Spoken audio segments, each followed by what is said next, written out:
Good morning. As you can see, I'm taking you through different rooms of my house. This is the third floor and it's the kitchen combined with the living room. There's the kitchen there. And got large windows up at the front. Very high ceiling, and it is a pentagon, which I love so much. There's a nice piece of wood on the wall. I thought it was beautiful, so I decided to put it up on the wall. And over there, there's a room where I paint. You can see a large painting of a cat, if it's not too dark, back on the far away wall. Okay, now what I will do is take you around, and here you can see the sea too. And this is where we are. This is where I paint, and this is one of the bedrooms. Interesting. Okay, that's what it looks like. And I've been changing the bed sheets and the cats. More paintings of the cats. There have been quite a few. Now there's one more bedroom, and they're twin bedrooms, as in like they're twins. As in, they look the same.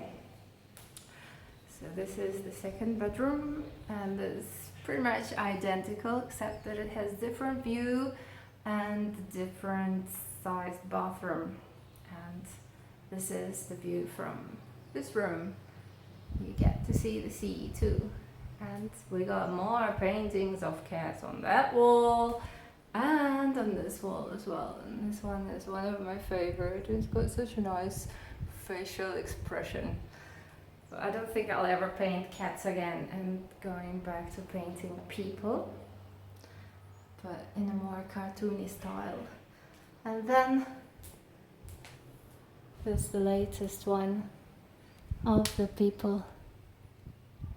Apparently, yeah, I'd like to think of her as being Japanese. And this is the third floor of the house. Last time I was talking to you from the second floor of the house, and there's also the first floor, well, obviously, but we haven't been there yet. Why? Because it's a mess, and that's where I will take you one day, but not just yet. Now, I was getting used to the word goddess. Naturally, well, it is a flattering word for a lady, for a woman. And then I started reading, well, not hearing, but reading the word witch. And that's not a very nice word to call a woman. Now, why the witch? Do I have to confess myself, or do you just... will you just accept the explanation? Okay, a witch doesn't really ever want to confess that she's a witch. That's a hint. But also, okay, the magic. The magic I'm very much attracted to. And I'll explain to you in a minute what magic is to me. But also, healing through nature and being close to nature, herbal remedies that I do make myself. That is also part of me, yes. And predictions, yes, true, okay. But based on what is important? So, talking about magic, what do I call magic? To me, magic is synchronicity. And sometimes, and synchronicity is coincidence, right? Sometimes we see negative synchronicity in some people's lives when they bring to themselves exactly what they fear the most in life. And we don't want any negative synchronicity. We don't want to see what we fear in our lives. Positive synchronicity is you see what you desire in your life. So it can be abundance, health, money, the right people, anything. Or just small things. Small things. When you need a parking space, that is synchronicity. That is coincidence. That is manifestation. That is what I call magic, and that is very, very much interesting and entertaining and worth the time. And the ability to bring magic into your life is in all of us. in you also, in me, and in everybody else equally, because we people by birth, we are equal. Well, of course, some of us are females with the G word, not the W word, and some of us are the S type people, but that is different. We're all equal by birth in our abilities, in our senses, and then we develop certain abilities and do not develop others. We all have 24 hours in a day, although I think that the sense of linear time is an illusion, and that time doesn't really exist, that everything is happening now. And that makes magic, synchronicity, develop a lot easier when you realize that there is no past and no future, and everything is happening now. And the illusion of movement, the illusion of time, it's like a film strip. You have lots and lots of frames, lots and lots of parallel realities, and you feel that you are flipping through them, and that creates the illusion of movement, because the previous frame is very similar to the current frame. But when you try to analyze it, was I never in yesterday? Will I ever be in tomorrow? No. You are only now, and the only moment that you experience is now. Well, that's a hint. Why? That there is no tomorrow, and that there is no yesterday. Everything is happening now, and we flip through parallel realities. So, choose your reality wisely.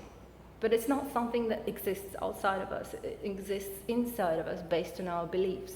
So what we can choose is our beliefs and what we make them to be. And that creates our reality. So the reality starts right here, wherever you feel the center of you is. The reality is born here. And then this is a projection of the reality. And that is a projection of your reality. If you were not ready to listen to this message and to receive this idea, you would not have even found this video, and you would not be able to watch this magic. And the natural potions, that is the obvious.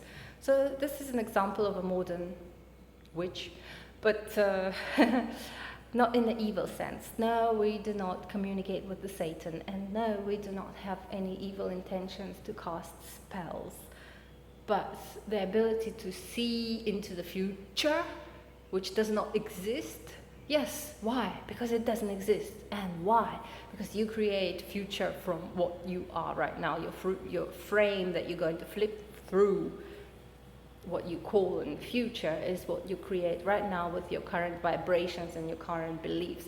So by talking to a person and understanding what they strongly believe in, like the authority, the teachers, that life is bad, that this world is going to crash, and so on.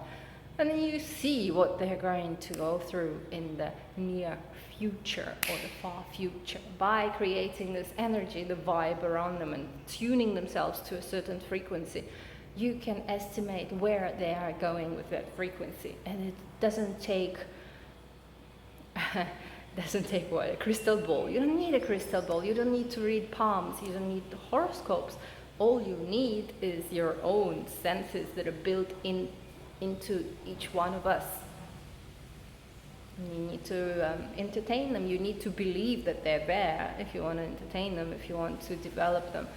And believe that that is exciting, that is really cool, that is what you want to do. You want to see the next frame. You want to see into other people's lives and what they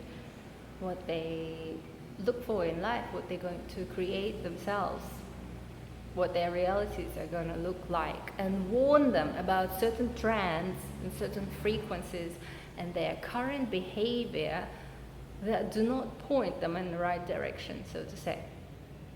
That's what you can do. Or in the right direction, and help them. If they have a certain belief that doesn't serve them, a certain belief that holds them back or pushes them in the wrong direction, you can point to that belief and say, well, do you really believe that you're not worth, let's say, finding a good job or being happier with your family? Do you think you're not worth being rich? Why? And then the person if the belief is wrong, usually will hesitate to find an answer because they just don't know why. They can't answer why because there is no logical explanation. It's a false belief. Most false beliefs, once you point them out, they don't really make sense. 10 minutes is enough for one day, and you've seen the house. I've answered all your questions, and I've just told you about some very important stuff that you might use to your own good.